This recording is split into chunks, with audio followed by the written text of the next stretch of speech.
예술 속의 힘. 데이비드 호킨스.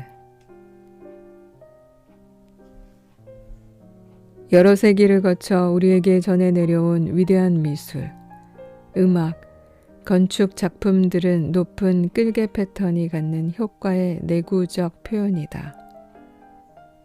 우리는 그 작품들 속에서 우리 문명의 거장 예술가들의 완벽성과 우아함에 대한 몰두의 반영을 보는데, 그것은 인간성의 기품을 더하는 일에 대한 몰두이기도 하다. 순수 예술은 항상 세속적 영역에서 사람의 가장 높은 영적 분투가 벌어지는 현장이 되어 주었다. 시대를 거슬러 올라 고대 그리스의 조각가 피디아스 시절부터 예술의 역할은 사람이 무엇이 될 수 있고 또한 무엇이 되어야 하는가에 대한 이상을 물질적 매체 속에 실현시키는 것이었다. 예술은 인간 영의 정제된 표현을 유형적 형태를 갖는, 그리고 누구나 접근 가능한 것으로 고정시킨다.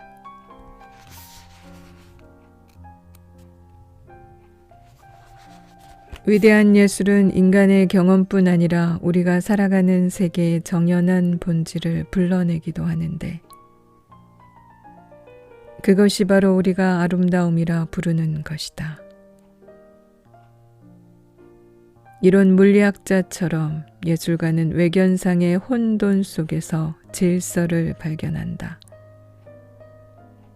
예를 들어 미켈란젤로는 무의미한 대리석 덩어리만이 있었던 곳에서 다비드와 피에타를 보았으며, 그 완벽한 이미지를 해방시키기 위해 끌로 주변의 돌을 제거했다. 또한 그는 시스티나 성당의 무의미한 회벽에 얼룩진 무늬를 골똘히 바라보는 동안 예술의 영감을 통해 경이로운 ABC를 착상했다.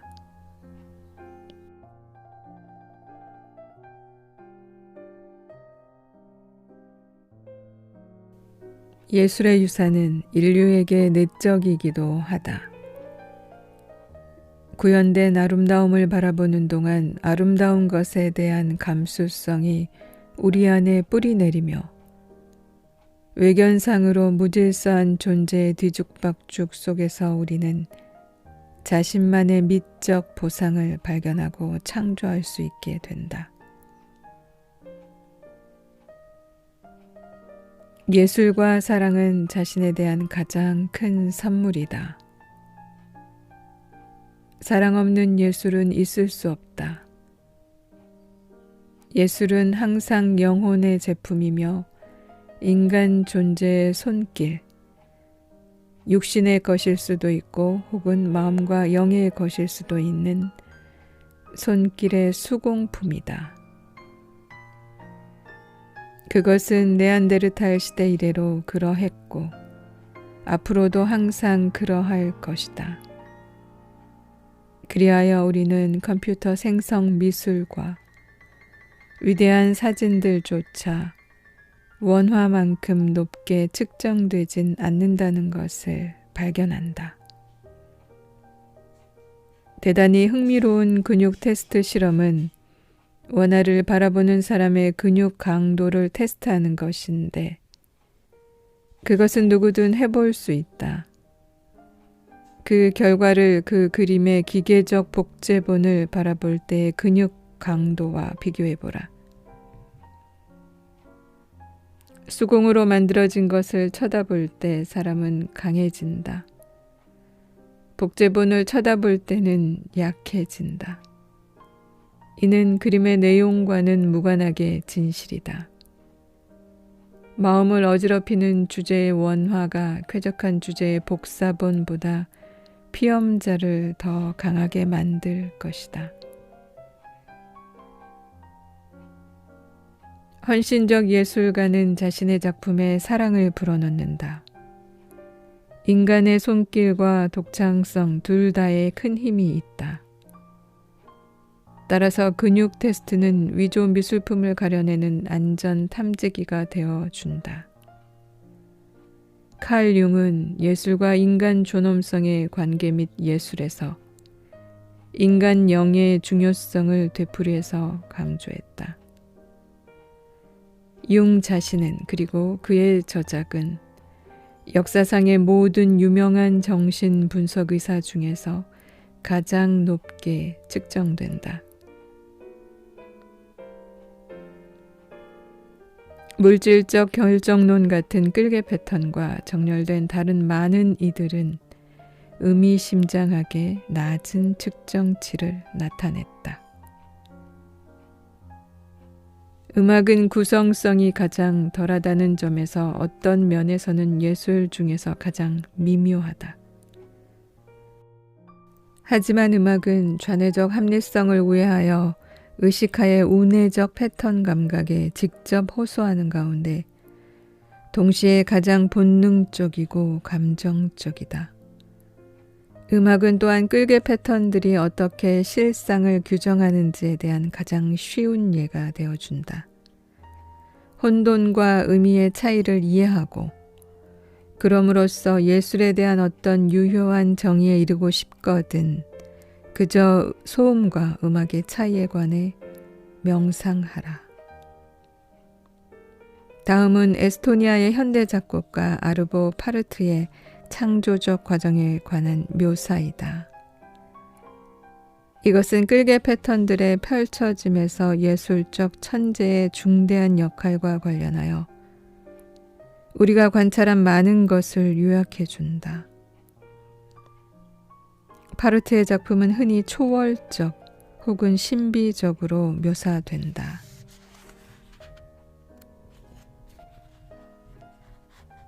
곡을 쓰려면 나는 오랜 시간 나 자신을 준비해야 한다. 때로는 그렇게 하는데 5년이 걸린다. 나의 삶, 나의 음악, 나의 작품, 나의 어두운 시간 속에서 나는 이것 하나 외에는 모든 것이 아무 의미가 없다는 확실한 느낌을 가지고 있다. 복잡하고 다면적인 것은 나를 혼란에 빠뜨릴 뿐이며 나는 단일성을 찾아야 한다. 그것, 이 하나는 무엇인가? 그리고 나는 그것에 이르는 길을 어떻게 찾아내는가? 그것의 흔적은 수많은 변장을 한 채 나타나고 그리고 중요하지 않은 모든 것은 떨어져 나간다. 나는 여기에 침묵과 더불어 홀로 있다. 단 하나의 음이 아름답게 연주될 때 나는 그것으로 충분하다는 것을 발견했다. 이것이 나의 목표이다. 시간과 무시간은 연결되어 있다. 이 찰나와 영원성이 우리 안에서 투쟁하고 있다.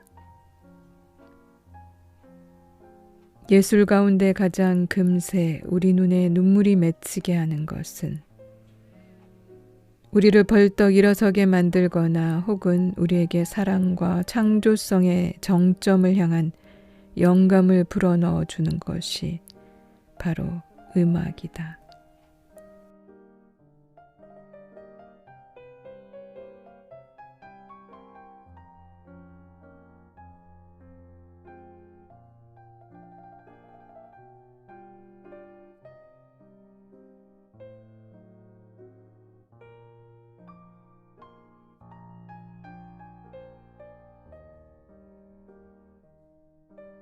연주자든 지휘자든 작곡가든 우리는 장수가 고전음악 끌개장과의 결합의 자연스러운 귀결인 듯하다는 점에 이미 주목했다.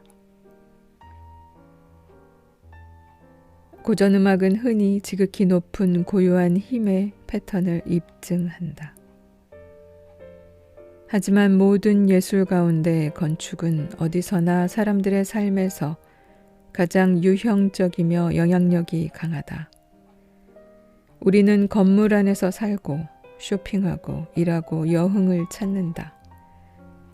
그래서 건조물 자체의 형태는 최대의 주목을 받을 만한데 왜냐하면 그것의 영향력은 그토록 많은 인간 활동의 배경이 되어주기 때문이다. 세계의 모든 건축 가운데 대성당은 특별한 경외심을 자아낸다. 대성당의 에너지 패턴은 건축 형태 중에서 가장 높게 측정되었다. 우리의 대성당 경험은 다수의 예술, 즉 공간 설계는 물론이고 음악, 조각, 그림 같은 것을 동시에 결합시킬 수 있다. 게다가 그것은 신성에 봉헌된 건조물이다. 창조주의 이름으로 태어난 것은 모든 것 가운데 가장 높은 끌개 패턴과 정렬된다. 대성당은 영감을 불러일으킬 뿐 아니라 통일하고 가르치고 상징하며 사람 안에 가장 숭고한 모든 것에 봉사한다.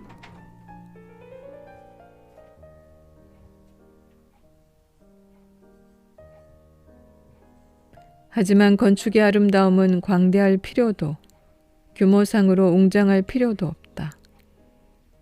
아일랜드 교회를 점점이 수놓은 작은 초가집들보다 매력적인 건축 환경은 드문데 그곳의 집들은 어느 집이나 앞서 보았던 집보다 더 기이하고 그림 같다. 천부적 신미하는 장엄함과 웅장함의 우아한 표현들의 만큼이나 전통적인 단순한 가옥 건축에도 깃들어 있다. 잘 지어진 공공건축은 공리성과 결합된 형태의 아름다움에 관해 역사적으로 신빙성 있는 발언을 한다. 기능과 아름다움은 러시아의 큰 지하철역들 및 캐나다의 수많은 새 고층 아파트 건물군의 설계와 배치에서 인상적으로 결합된다. 오래된 문화들은 항상 아름다움의 실용성을 이해하고 있었던 듯하다. 아름다움이 빠진 채로 설계된 것은 빠르게 악화된다. 건축적으로 추한 동네는 황폐함과 폭력의 순환고리의 일부가 된다. 도시 빈민가의 지저분하고 비인간적인 공영주택 단지들은 더러움과 범죄 속에서 약한 힘의 패턴들을 나타낸다. 하지만 사람이 어떤 끌개 패턴과 정렬하고 있느냐에 따라 빈민가의 궁핍함은 타락의 구실이 될 수도 있고 아니면 그것을 딛고 일어서려는 영감이 될 수도 있다는 점을 기억해야 한다. 결국 사람이 패배할 것인지 승리할 것인지를 결정하는 것은 자신이 처한 환경의 현실이 아니라 그에 대한 자신의 태도이다. 우아함은 미적 감수성이 갖는 힘의 표현이다. 그리고 힘은 선의 아름다움과 스타일에서든 표현에서든 항상 우아함과 더불어 나타난다. 우리는 우아함을 아취, 정제, 노력의 경제성과 결부시킨다. 우리는 고딕식 천장의 우아함으로 하여 고양되는 것과 똑같이 올림픽 선수들의 우아함에 경탄한다. 우아한 힘의 패턴들은 생명을 인정하고 지지하며 타인의 존엄성을 존중하고 받든다.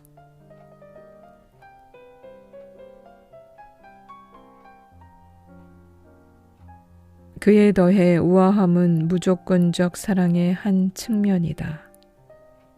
우아함은 또한 관대함을 함축하는데 그것은 물질적 관대함만이 아니라 기꺼이 감사를 표현하거나 자신의 삶 속에서 타인의 중요성을 기꺼이 인정하려는 것 같은 영적 관대함을 말한다. 우아함은 겸양 및 겸손함과 결합되어 있다. 왜냐하면 힘은 자신에 대해 자랑할 필요가 없기 때문이다. 하지만 위력은 자기 의심에서 기원하기 때문에 항상 과시해야 한다. 위대한 예술가는 자신의 힘에 대해 그것이 어떠한 표현을 갖든 감사한다. 왜냐하면 그는 그 힘이 전 인류를 이롭게 하는 선물임을 알고 있기 때문이다. 아름다움은 그토록 다양한 방식으로 이질적인 문화들 속에서 여러 다른 시기에 그 자체를 표현해 왔다.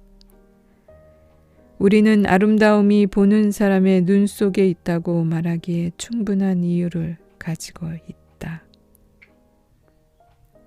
하지만 변하는 것은 아름다움의 전달 수단일 뿐임에 주목해야 한다. 아름다움의 본질은 변치 않으며 아름다움이 지각되는 형상만이 변할 뿐이다. 의식이 앞선 이들이 모든 형상에서 아름다움을 볼 수 있다는 것은 흥미롭다. 그들에게는 모든 생명이 신성할 뿐 아니라 모든 형상이 아름다움이다.